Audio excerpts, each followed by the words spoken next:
back to ASEAN Breakfast Call, and now we have a special exclusive session with Sekolah Aktivisme. In English, it will be Activism School of Malaysia, yeah? That's started maybe a brainchild of the Undi Malaysia movement, which is a brainchild of the Loya Buro movement, yeah?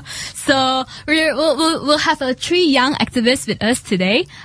Hisham, we'll start with your story about how you became an activist, your journey. Paint us a story for the listeners. I guess I'm a month old, right? Just about. Yeah, about that. Yeah. And just now, for those who missed the session, we were introducing Hisham as the director of development in Cempaka School, which is a pretty big international school in Malaysia. Yes. Yeah, that's growing. So, your journey. Yeah, so basically I come from Cempaka Schools. We have 3 campuses across KL, about 4,000 students. That's a family business. Started by my mother. So that's pretty much my world and what I've known ever since I was born. I mean, of course, I went to there as a student, graduated from there, and then off to university, and then back straight off as I graduated from university, I joined up the organization as a teacher. And so a big part of the school and one of our mottos is make a difference. It doesn't matter your grades. It doesn't matter your what academic achievements you have. You have to make sure your life makes a difference in someone else's life, in service to others. A student who goes to Cempaka, we call them a Cepakan. So that is our Cepakan culture, making a difference in other people's lives.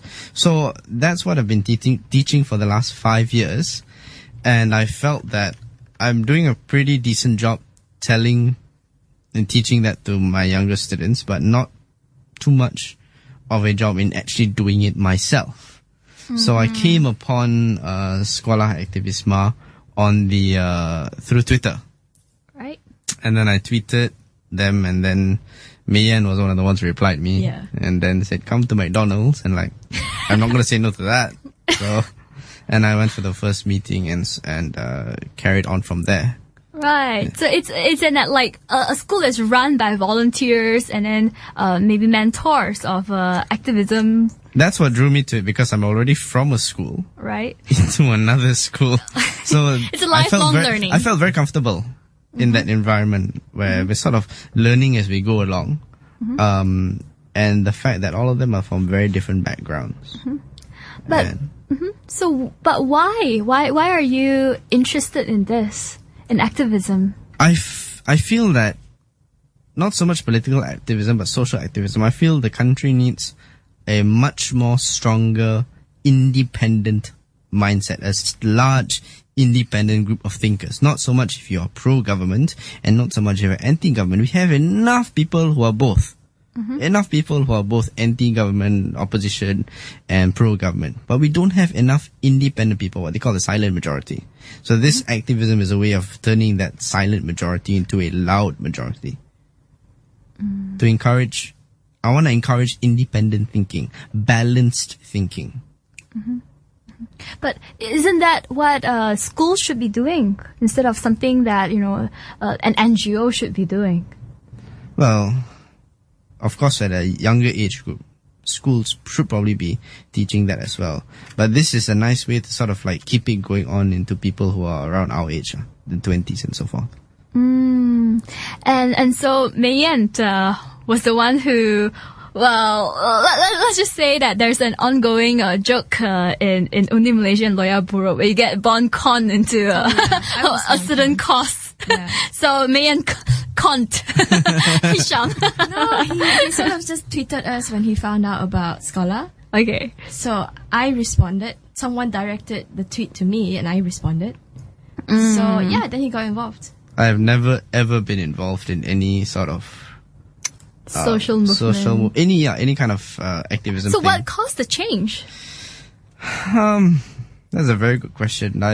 I'm not sure, to be honest. I remember exactly how I was when I tweeted. I was just, as we all do, just going through our Twitter feed and so forth. And then I saw the, was it Idola Democracy, is it? Oh, okay.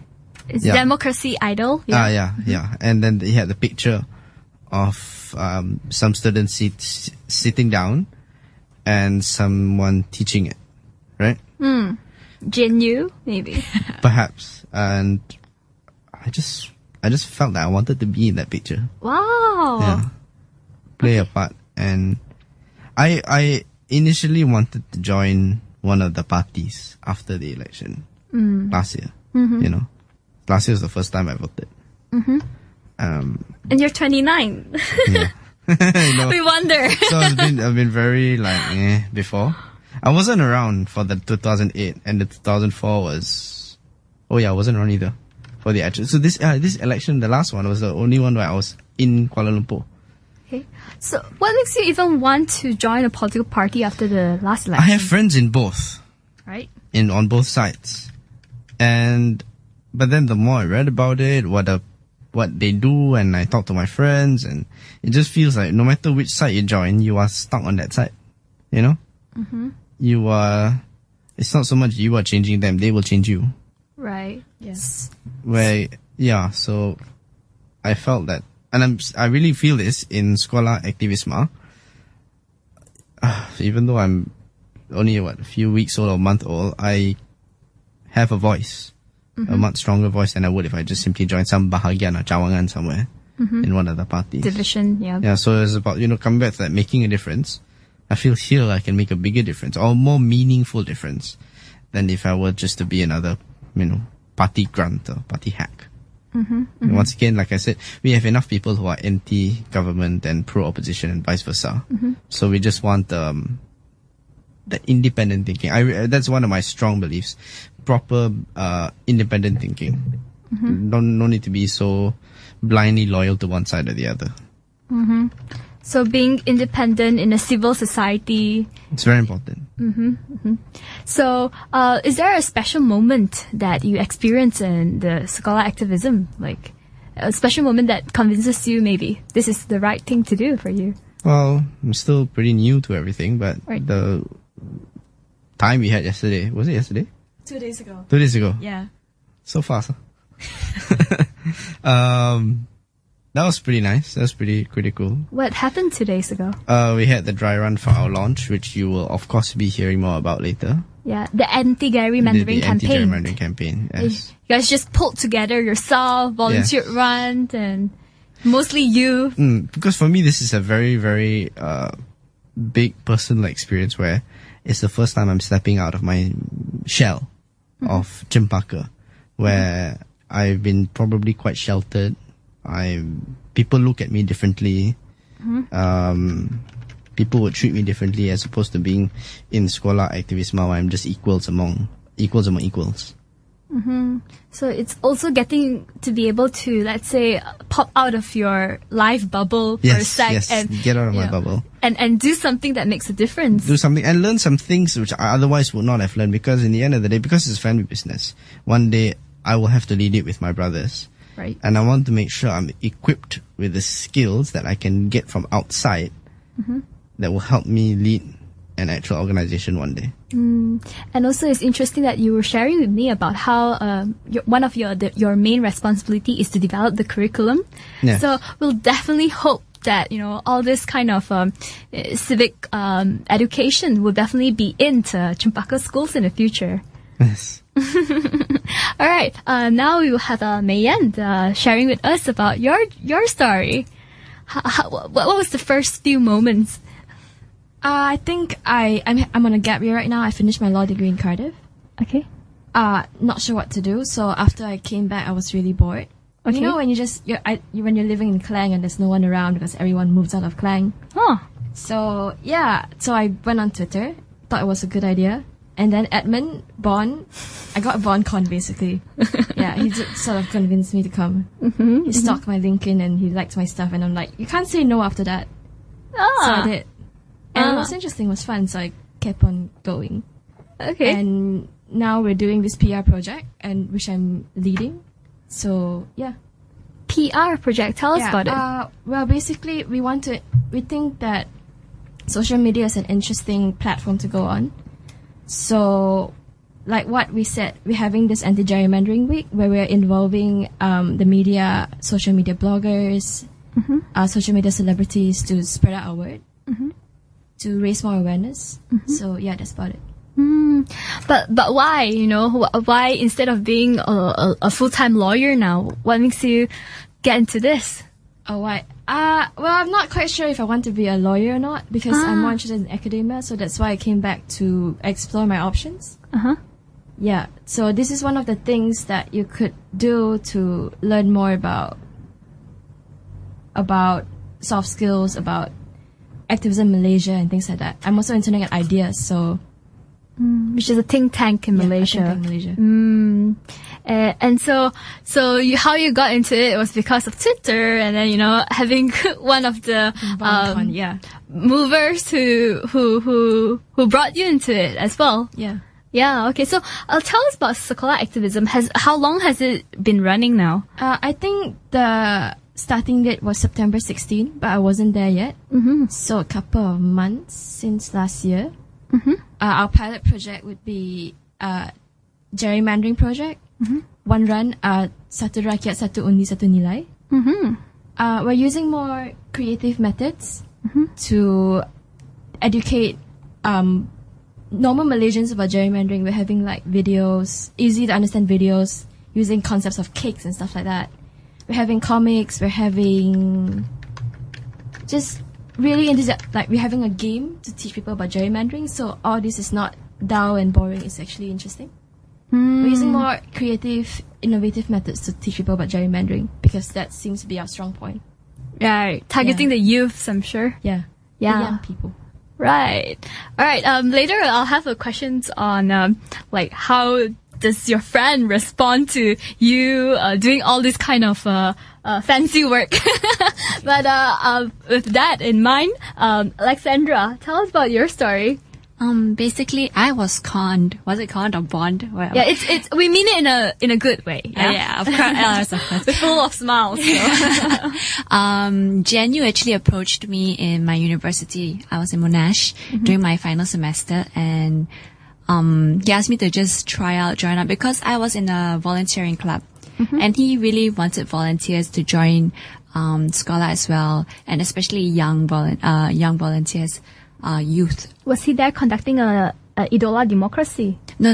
He was. There was a talk of by Edmund, and Uni Malaysia set up a booth over there to educate people. It's all about NGOs, right? So Uni Malaysia set up a booth. Jenny was there. He was basically letting people know about Undi Malaysia, what are they doing, what were their goals and all that. So Jenu came up to me and he asked, why don't I join Sekolah? So the first thing I got involved was in Idola Democracy as well. I was part of I was supposedly a facilitator, but in the end I became a participant. Right. And I learned a lot. I actually, it made me realize more structure of, understand the political spectrum in Malaysia better, and kind of educate me of, what are my rights and so forth. So before, Idola and all that, I used to go, I play my activism part as being in the streets a little bit, you hear about protests and you just go down. So it's a lot about a street, a lot of noise, you made a post on status on Facebook or whatever. Right. So, after joining, as a Sekolah, I realized that it's a bit more systematic. Right. It's not so much of just saying out, what you feel. You actually have more, what is that? Strategic planning. Yeah, strategic planning of how you will represent, the people of Malaysia, So I felt it's definitely more empowering. Yeah. And I'm still here right now. Right. All right. So, I think one of the brief things you guys could share on before moving on to how are your friends' reaction after seeing you guys doing all this stuff. So maybe just a brief description of Sekolah activism. How what does it aim to do, and how does it aim to achieve that? brief description of Sekolah Aktivisme. Well, we're just a bunch of mostly young volunteers. Pepper is also joining us. It's also with us. Mostly a bunch of young volunteers. Too many lawyers, actually. Yeah. Working together on projects. For now, the focus is gerrymandering. And we're usually taking a creative and innovative bend towards things. Yeah. It's a brainchild of Undi Malaysia after the elections. Right. We realized we could do more and have a new movement. Right. What's unique about us is we have coaching sessions by a couple of coaches that would come teach about soft skills like communication and relationships with each other and things like that. Yeah, it's pretty helpful. And with a structural understanding of the whole democratic institutions. Yeah. Not that kind so of much. coaching, more like relationships coaching and dealing with group dynamics and things like that. Those constitutional things I think lawyers would mostly understand. Right. So this is a more personal take thing, like it's focusing on those activists themselves, like nurturing them on a personal level. That's interesting. Right. So we're wondering, like, Hisham, how's your friends' reaction like? I mean, have you been posting a lot of what you're doing at all? Facebook, Twitter? My personal Twitter, yes. Yeah. My personal Twitter and Facebook and so on. My family, because like my earlier plans was to join one of the parties. Right. And my family was like, oh, okay, yeah, you should do that. Then I was thinking, career progression wise, what am I supposed to do after that? Do I want to be an MP? No, I don't do any of those things. So, this took them by surprise. I didn't tell anybody. I just went because I wasn't sure where it was going to lead in the first place. Because I had no idea what the world is like, this social activism world. All of these young NGOs. I had no idea. One of my biggest surprises was that, wow, everyone is so young. And I felt slightly out of place. But it was, the one thing is everyone is very welcoming and everyone's very open to new ideas. That's one of the, I guess this is one of the great things about the fact that because there are a lot of students or people who just graduated, they have a lot of strong ideals, but they realize they don't know everything. And that's very, very important and very, very rare. To join an organization and have people in that organization realize that they don't know everything there is to know, or everything they need to know, and very open to ideas. And that's one very good thing about Sekolah Aktivisme that I like. My parents and family have been very supportive of it so far. And yeah. About Mayan? My parents roughly know what I'm doing. Right. I'm not sure if they know the exact details. I've been disappearing on Sundays to go to meetings and organizing things. They're pretty supportive. They're okay with the idea. They might be slightly terrified because I'm on a radio show now that I'll be arrested or something like that. Maybe. I'm not that sure. They know I'm on a radio show. Right. My family is pretty much pro-opposition. So no arguments against gerrymandering from them. My friends have been interested. I'm doing this project. I've been telling them about it, asking them for opinions, feedbacks. They're interested in what I'm doing. They've asked to come for meetings, which they probably will after our launch.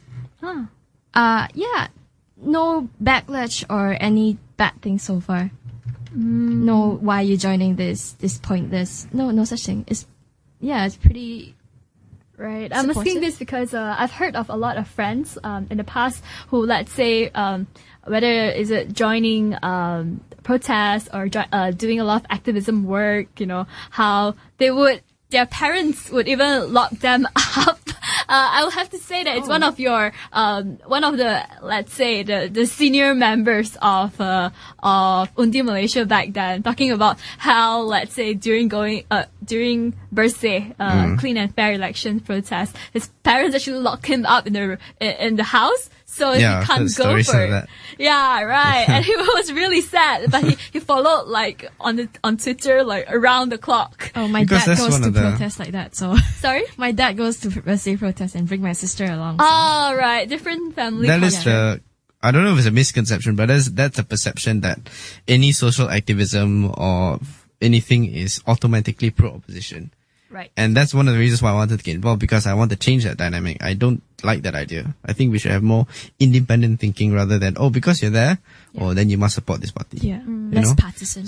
Yeah, less partisan. And disclaimer, my family is entirely apolitical. So am I. So, and we think that, neither political parties will change things forever, but rather it is a more enlightened civil society that will cause social change in the country. I think. That's what I think. I hope. Yeah, we hope. Yeah. I hope. Because nothing else works, so try this lah. Right. So what about Cassandra? Alexandra. Oh, Alexandra. No worry about it. My friends, okay, they always ask me, what am I up to these days? And I tell them, I'm trying to find something new to do. And I told them about Scholar. I did. Like most youth, I feel, most of my friends anyway, they are interested to know, about all these political situations, about all this activism. I think it's a trend right now, going to protests. Which is a good thing. Protest, not protest itself, just political issues or civil society's issues being a trend. It's a very good thing. It's a good thing. There's more discussions, there's more awareness. But, I have to say most of them, they are supportive, but they want to be at the side. They don't want to be involved. Like they would say things like, "We'll mentally support you." Yeah, exactly. It's like, I'm with you in spirit and stuff like that. Yeah. So, I mean, they do want to know. They want to be in the know of what is happening. But when I ask them why don't you come along? They're like, I have this thing to do. I have that thing to do. They're all, and they have so many, many youth these days have so many distractions. There's there's so many other more exciting things to do. So, and I think most of them feel that it's being, in politics is something they don't see themselves in right now. They don't feel it yet. Yeah. But what positive impact do you think that your involvement so far has brought into your life, or even whatever positive impact you have seen it making to anyone else? Yeah. We're on the radio right now. Yeah. So that's what. Positive impact. Just a better grasp of what's going on in the country and better control of it. Like a lot of people would complain and be very, very angry about the fact that, say, Anwar is in jail again for sodomy, but they feel so powerless because they don't feel they can change it. But actually they can, just being involved in small civil society movements like ours. It doesn't have to be political. I'm pretty apolitical myself. I don't really support any political parties. It's just one of those civil society movements. It doesn't have to be political. You can change something, right? And our Scholar is pretty fun. We have very robust, very creative discussions, very creative ideas, very interesting people to talk to. So it's one of very good avenue for young people to join up. It's relatable and it's fun. Yeah. I like how she brought up relatable.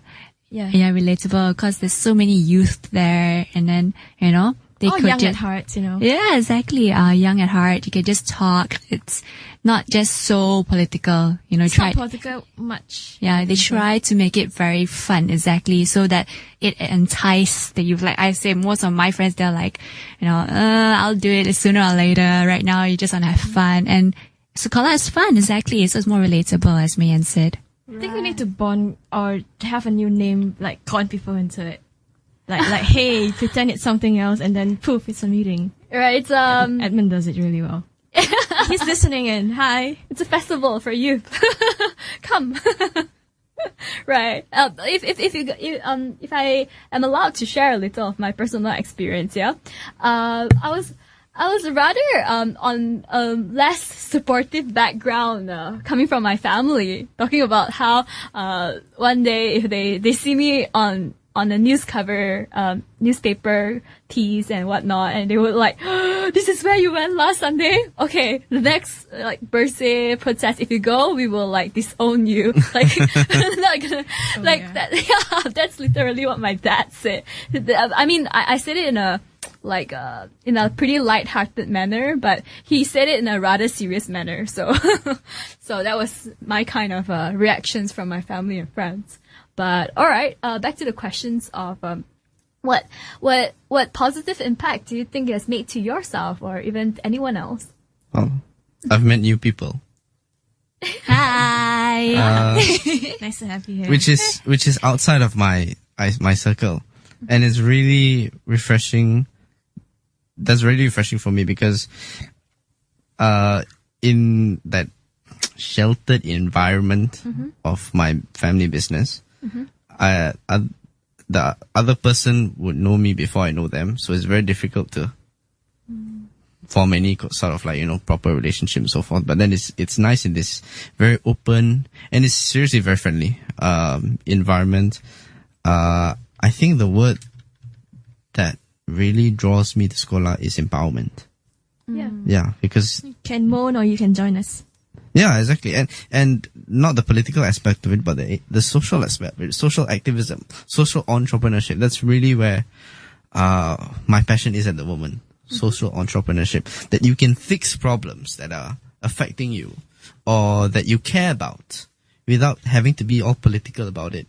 Where, the only way to solve this particular issue is by supporting this particular party. No, you don't have to hope for the government or for the opposition. You just get your, roll up your sleeves and get to work yourself, by joining groups such as this.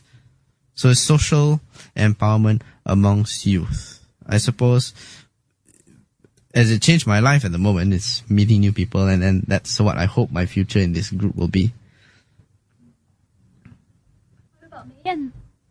Sorry, what was the question again? So, what positive impact do you think it has brought to your life or anyone else?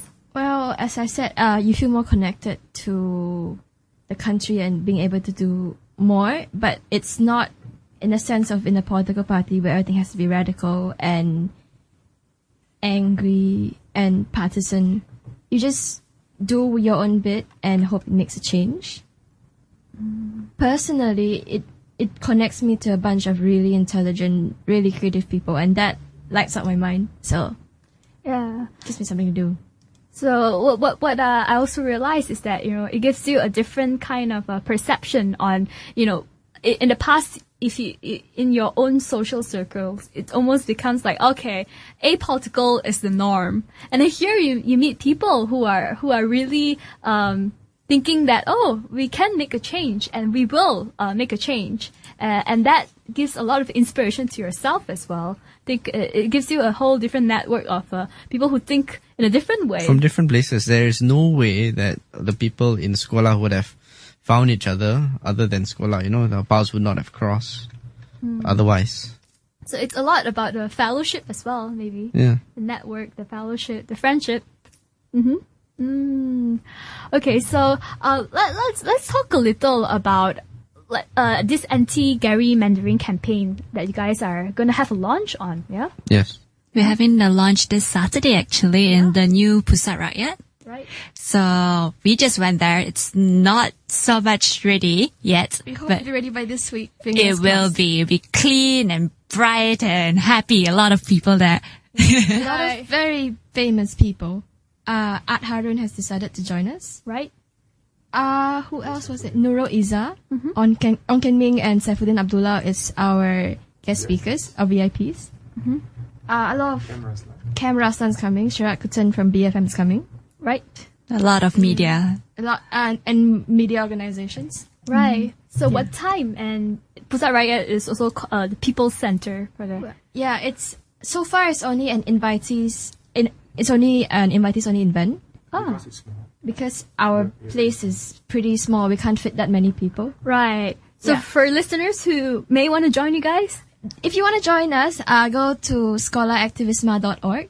Like our Facebook page. Follow us on Twitter. okay. Join up. Yeah, join up. Join the activity itself. And pay attention to social media in general after the week after 29th, because that's our anti-gerrymandering week. Hopefully, yeah. Yeah. Well, if you see it, if you find anything interesting, share it, tweet it, talk about it, talk to us. That's how you can get involved. Create a lot of discussions, get to know about gerrymandering. And do something about it if you are moved by it, yeah.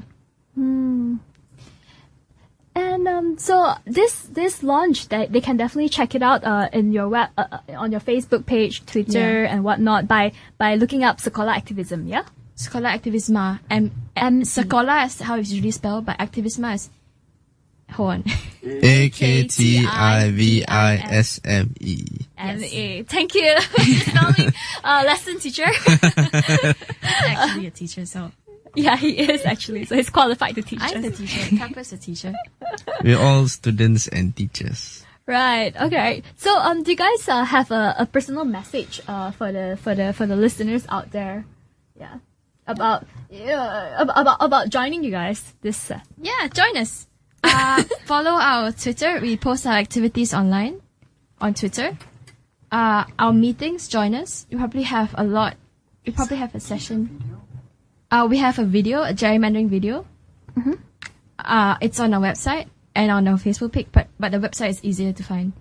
Right. You can do that, or you can just basically join us. We have fun. Or if you alternatively you find other causes more interesting or more your thing, join civil society movements.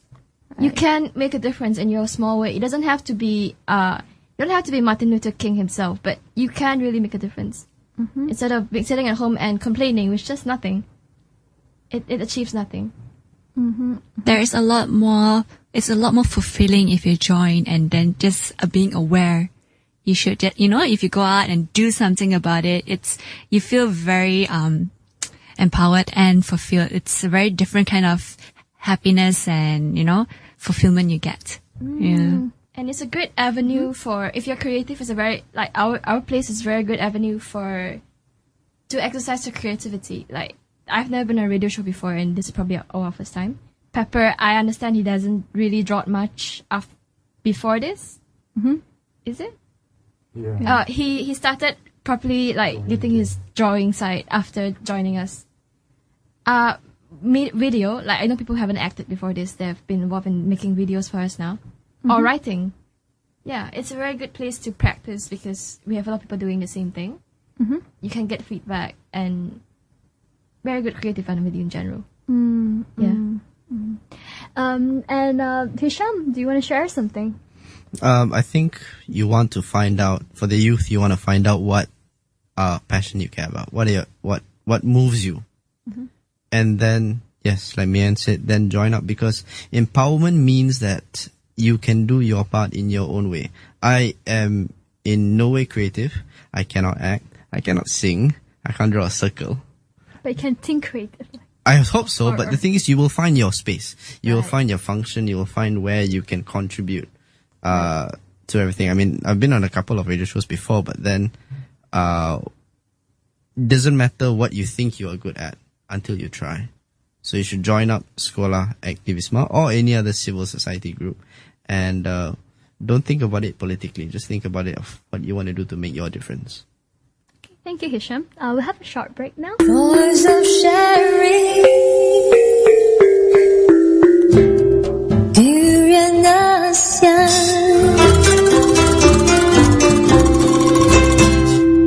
Hello, welcome back to the ASEAN Breakfast Call, the dialogue session. So we have Sekolah Aktivisme with us again today, talking about how what they have learned so far from Sekolah Aktivisme. What have you guys learned?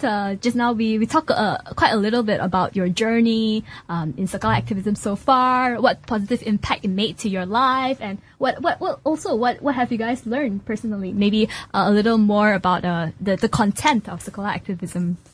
What I personally really learned about is gerrymandering. I didn't really know what it was about. So when I joined Sekolah, we played this game. Right. What was it called again? It's a gerrymandering game. It's part of a gerrymandering game So we tried to understand the concept of gerrymandering. So, and we're trying to bring this out. It's a very important issue, especially that this year the EC is doing a delineation. They rejoin the constituencies and all that. So, and because it's such a difficult subject to learn, we're trying to simplify exactly to other people about this issue. And yeah. So we created a game which very interestingly, very clearly shows how gerrymandering works. Once you've played it, you're like, oh, wow. Because it just shows how easy it is to redraw boundaries so how a party can win, any party can win. And if it's drawn a certain way. And especially in Sekolah, we're trying to empower people how to tackle this issue, you know? So it's like, if you find out your constituency is being gerrymandered, all right? So you're supposed to collect signatures of among your constituency and bring it up to the EC. Yeah. So after they have sent out their new delineation, if you find anything against it, Well, why should it matter to the youth? because you're also a voter, it also affects you. who is going to represent you? Yeah.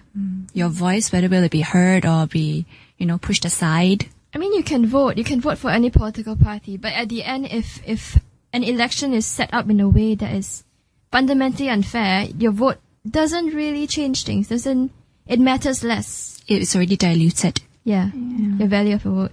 And in the future, it's going to reflect back into your life, right? Yeah, I mean, politics and government is a very essential part of daily life, like how our country is governed, how things are run, which also seeps into society. So how everyday life is experienced by you is also determined by stuff like that, which is why it's very important for you yourself personally as an individual to take action. I think the length as well, learning the finer points about gerrymandering. I knew the basic concept of gerrymandering because it's an international thing, happens all over the world. But what I learned through Sekolah was what is the actual process. How does the EC go about doing their delineation? How do you go about looking through it? What is the process? How does it get tabled in Parliament and so on? And the fact that it's 8 years, it matters a great deal because once it's done this time, it's set for basically 2 election cycles. So that's like, we will be 40. I will be 40. You guys will still be young. Yeah. I'll be almost 40 by the time. It's very depressing to say out loud. Yeah, never mind that we only have once in a 5 years chance to vote. Yeah, but and this here your process vote is devalued. Yeah, and it's set for like 8 years. And actually now, it's like 10 years since our last one because this particular time is a bit late, right? Yeah. So it could be a really long time. So it's very vital now, some more so than the actual elections, if you look at it a certain way. And that's for the one thing that I've learned. So the short story is, if you don't do something this time around, you're doomed for the next whatever 2-3 years. 10 elections. years. 2-3 elections, that's 10 years. Yeah. Yeah. I think gerrymandering is a bigger thing than... We make a lot of noise during the election on electoral fraud. The last election. You can say... I don't think it's as big a thing as gerrymandering is, because it's one of the things that gets sidelined. You don't really pay attention to the electoral... how elections are run in general. You pay attention to what happened to the election day itself, because that's when everyone pays attention to it, but not the whole process of how elections are set, conducted. And this is a very, very fundamental point of how elections are controlled, how it's done. I would say more important than election. In some sense, more important than what happens on election day itself. It's the first step, and then the next other steps follow. And along the way, you will learn a lot of things about the political process as well. Today. Yeah. How does it get confirmed, so forth. What is simple, what is 2/3 and all that. I think these are all really great stuff that you guys should also stay tuned to for the listeners for the next 4 weeks to come. You guys are going to have a weekly session at 8:40 a.m. with Sekolah Activism. where they're going to share with you via this weekly session about what their campaign is, how you can join them, what is happening, and yeah. So stay tuned for the next 4 weeks. And right now, we'll actually zoom out a little for our listeners from different ASEAN countries. What do you guys think of activism currently in Malaysia? Is it on the rise or not? And let's also start with a little historical perspective before going into the current state. What I do know is that when speaking from the elder generations, for example, my parents' generation, they are typically very afraid of going against the government, quote unquote. That's what they say, because it seems like from Mahathir time, after Operasi Lalang and after all the ISA, that there's a culture of fear of coming out. That's also why they voted for the government, because they are really fearful that if they voted for the opposition, there's gonna be a racial riot, another 1918. Rubbish. Yeah, so that stuff like that to control people. they were so afraid that the next day after election this time, they told me not to go out of the house for like next 1 to 3 days. They're like, yeah, my something parents, might happen. My parents always stockpile like Maggie mee and stuff like that, just in case something would happen after elections. Should always have Maggie mee anyway lah. Yeah, true, but not like a whole box of it. Right, But- so yeah. The thing is, it's not just their mindset that, that it is got something bad is going to happen. It's also very emphasized on the media that, you can see on some mainstream medias that if you do this, they're good. It's very suggestive that, it's going to happen. A racial riot will happen. So you can't blame them for thinking that way. And some of them actually went through the racial riots during the May 13. And it really, affected them, and they don't want that to happen again. And here we have people like, threatening that, not threatening, but really, heavily suggesting that it may happen. So, but right now the youth, they don't feel it. Right. Yeah, so I think that it is a different kind of audience that we have today compared to in the past. In fact, I think this is quite an unprecedented moment in Malaysia history, perhaps, especially once Bersih broke off, right? Talking about how you could, participate, and you maybe you won't get that kind of Mahathir kind of clamp down or not. So, but it's really breaking through. I think one, along political divides, two, along ethnic lines. Because I think that was what was historical about during the the Bersih May movement, especially for the young generations who doesn't feel what the past generation feels. And of course we have a whole bunch of young generations here with us who will share what we think the current scenario of activism is in Malaysia. So Hisham, I think it's definitely on the rise, and it's very it's very good to note that it's across, like you said, the political spectrum. Young people should be participating in not just civil societies like ours, Sekolah Aktivisme, or Only Malaysia, or Lawyer Bureau, but even the ones that are with the government. I Am For You, the Perdana Fellows is actually a really, really good program. right? The Youth Parliament. If I could elaborate a little, Perdana Fellow, it would be something that is started by the prime ministers and which studies how their philosophy is. That's what the It's Perdana basically- Foundation does, isn't it? Oh, it was basically just an internship where young people work under a certain minister. Right. Yeah, so it was a very good program. It's not political at all, so Right. stayed away from that. But just learning how governments function, which is a good thing for young people to learn, right? That's what we are here to learn. Even if you join young groups like I Am For You, these are good things to join because then you get involved, you feel empowerment, and you are invested. You become a stakeholder, and once you're a stakeholder, then your opinion. You find that your opinion matters, and you start forming your own opinions. I mean, it took me 29 years to form an opinion to join Sekolah, but better late than never. So joining up all of these different NGOs, different groups is a very, very good thing, no matter on which side or wherever. What about Mayan? What do you think of the current scenario? I think it's, from my perspective, maybe it's because of who I'm with and my mentality and my friends, it seems pretty robust. Civil society movement is definitely on the rise. Young people.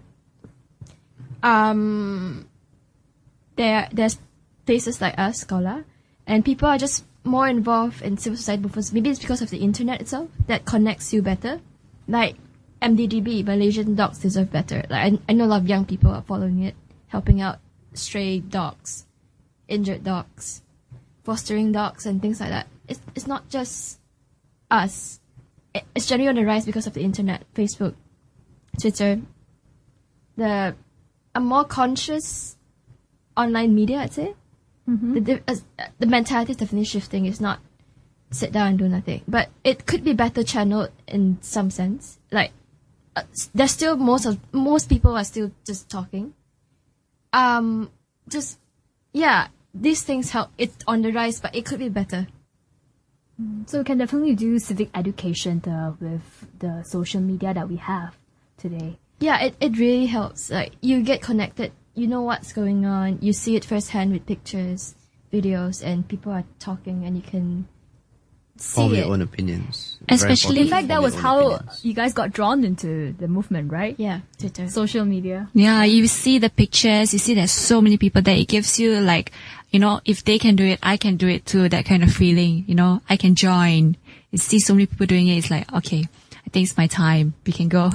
Yeah, this is a good form of peer pressure, actually. I felt it. Because a lot of people my age already, my ex-classmates, my batch, they're all doing something in one way or another, either politically or socially. And I'm just not, So I wanted to develop something other than my normal job, not my normal day job. So it's a good form of peer pressure. So, Cassandra, Alexandra, what do you think about the current scene of activism in Malaysia? We actually do see a lot of reports right now that people are speaking out, right? We have Adam Adli.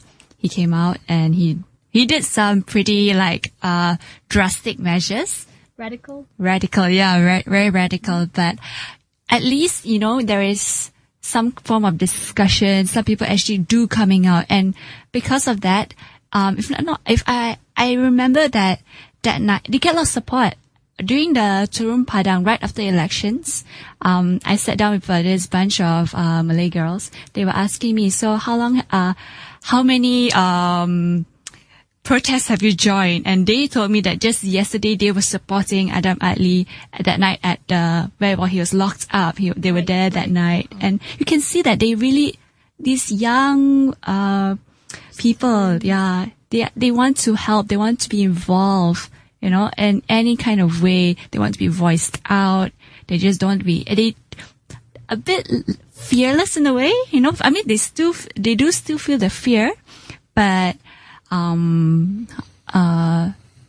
they feel more strongly about having their voices heard, and playing a part of being a Malaysian. Right. So I think a general overview of the Malaysian social movement so far.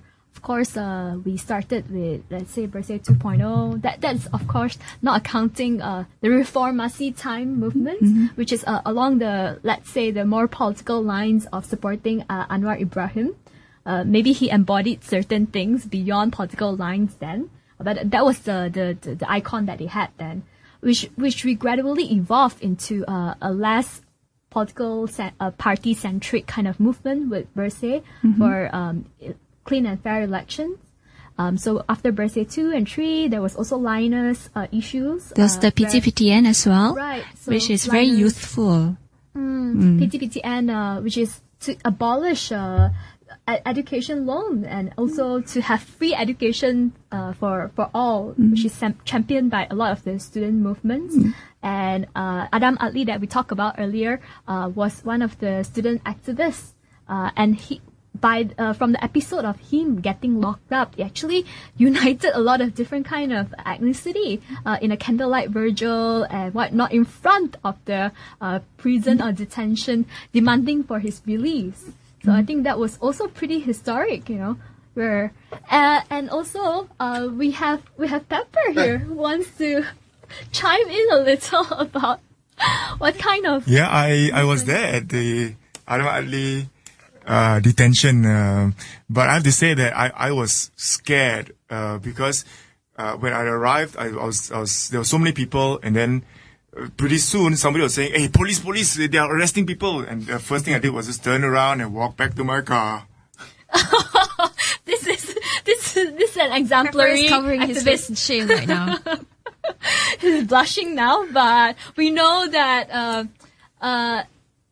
internally there's still some fear there, but because of the legacy of our authorities, right, in the past, and how we generally might have a perception of how they might abuse their power, with the death and police custodies, Beat ups. yeah, all this kind of historical context.